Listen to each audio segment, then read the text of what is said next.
Imagine waking up before sunrise, not because you feel rested, but because your phone is already ringing. Unknown number, then another, then another. You already know who it is. A debt collector, a credit card company, a reminder that a payment is late. Before your feet even touch the floor, you feel trapped. That was Daniel's life, 34 years old, a steady job, a small apartment, a used car, and $50,000 in debt. It did not happen all at once. There was no single disaster, no luxury mansion, no private jet, no wild spending spree, just small decisions made during stressful seasons. A student loan that felt normal, a credit card balance he promised to pay off next month, a car repair he could not afford, a medical bill, a few bad investments, a vacation he said he deserved, a new phone, a few dinners out to feel human again. Each choice looked manageable, but together, they built a cage. At first, Daniel told himself what many people tell themselves. Everyone has debt. This is normal. I'll fix it later. But later kept moving. He stopped opening bills. He avoided checking his bank account. He felt his stomach tighten every time his phone buzzed. His paycheck arrived on Friday and disappeared by Monday. Rent, credit cards, student loans, car payment, minimum payments, interest, late fees. The money was gone before he could even touch it. And that is the hidden cruelty of debt. Debt is not just money you owe. Debt is your past making decisions for your present. One evening, after a long day at work, Daniel came home exhausted. There was a bill on the counter, another email warning on his phone, another missed call. For once, he did not look away. He sat at the kitchen table, opened his laptop, and wrote down every single debt.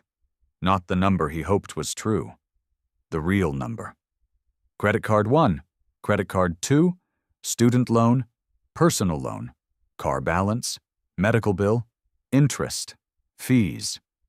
When he added everything together, the total was $50,247. For several minutes, he just stared at the screen. No music, no TV, no distraction, just silence. The number was not only a number, it was a mirror. It showed every avoided decision, every emotional purchase, every time he said he would handle it later.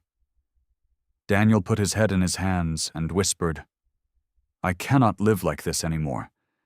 That sentence did not erase the debt, but it ended the denial.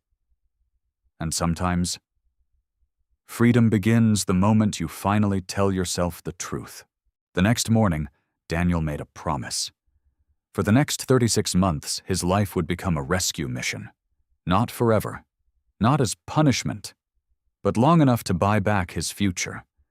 He started with one rule: no more mystery. Every dollar had to be visible. Every bill, every subscription, every coffee, every delivery order, every automatic payment, every small leak in the boat. He built a simple spreadsheet. Income on one side, expenses on the other, debt balances at the bottom. It was not fancy, but it was honest. And honesty gave him something he had not felt in years: control. Then came the hard part. He cut his lifestyle down to the minimum he could tolerate. Not the minimum he liked, the minimum he could survive. He canceled subscriptions, stopped ordering delivery, sold clothes, electronics, and furniture he no longer used, moved into a cheaper apartment with a roommate, cooked almost every meal at home, drove less, said no more often, and stopped trying to look financially successful while privately drowning. Some friends did not understand. A few joked that he had become boring. Others told him life was too short to be so strict. But Daniel slowly learned a powerful truth. People who are not paying your debt do not get to judge your sacrifice, and people who will not live with your consequences do not get to vote on your future. Then he chose a method. The debt snowball.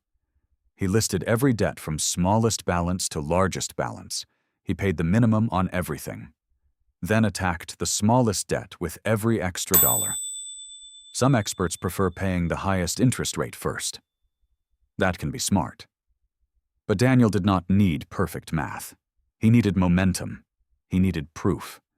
The first debt was only $684. Compared to $50,000, it felt tiny. But when he paid it off, something changed. One payment disappeared. One lender was gone. One piece of the past lost its grip.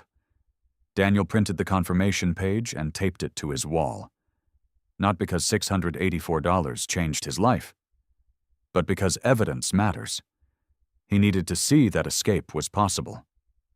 Then he moved to the next balance, then the next.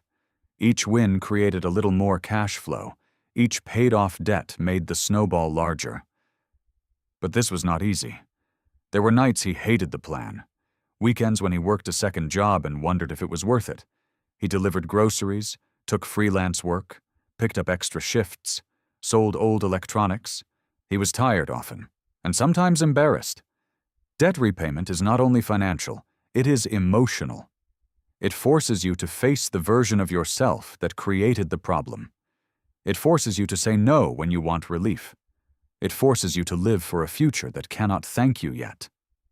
By the end of year one, Daniel had paid off more than $12,000, more progress than the previous 5 years combined, but he still owed nearly $38,000. This is where many people quit. They improve a little. They breathe a little easier. Then they relax. The old habits quietly return. Daniel almost did the same. He wanted a vacation, a new laptop, a little reward. But then he looked at the spreadsheet and remembered the mission. The goal was not to feel better for one weekend. The goal was to become free. So he kept going. Year 2 was different, not because the debt became easy, but because Daniel changed. At first, frugality felt like punishment. Then it began to feel like power. Cooking at home was not deprivation, it was control. Driving an old car was not failure, it was freedom. Saying no was not weakness, it was protection. He realized discipline is not about hating life. It is about refusing to let temporary comfort steal permanent freedom. By the middle of the second year, the phone calls slowed. The balances were smaller. His emergency fund was no longer empty.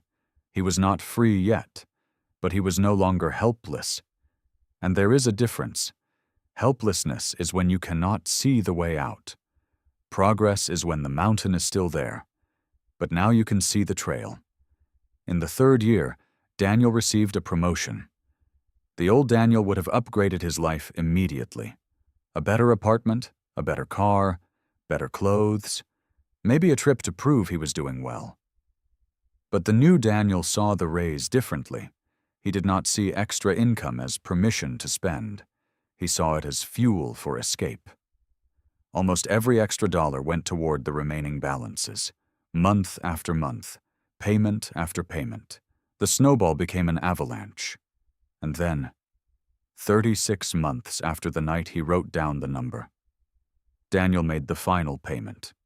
There was no crowd, no applause, no dramatic music. He was alone at the same kitchen table, looking at the same laptop. But this time, the balance said 0. For a moment, he did not move. Then he laughed. Then he cried, because the number was gone. But more than that, the fear was gone. The calls were gone. The shame was gone. The feeling of being owned by yesterday was gone. For the first time in years, his paycheck belonged to him. Not to lenders, not to interest, not to old mistakes. To him. That is what financial freedom begins to feel like. Not mansions, not private jets, not luxury watches, breathing room, peace. The ability to answer the phone without fear. The ability to open your bank account without panic. The ability to say, I am not trapped anymore. Daniel's story is not about shame. It is about clarity. If you are in debt today, you do not have to fix your entire life in one day. But you do have to stop pretending the problem will solve itself. Write down the number. Face it. Choose a method. Cut what must be cut. Earn what must be earned. Ignore people who do not understand the mission. And remember this: debt makes you a servant of the past. But every payment you make is a chain removed. 3 years will pass anyway. The question is, will you spend them carrying the same weight or slowly buying back your future? Because freedom is not only having more money, freedom is owning your next decision. And once you feel that, you will never look at debt the same way again. Thank you for spending these moments with me. I'll see you in the next one.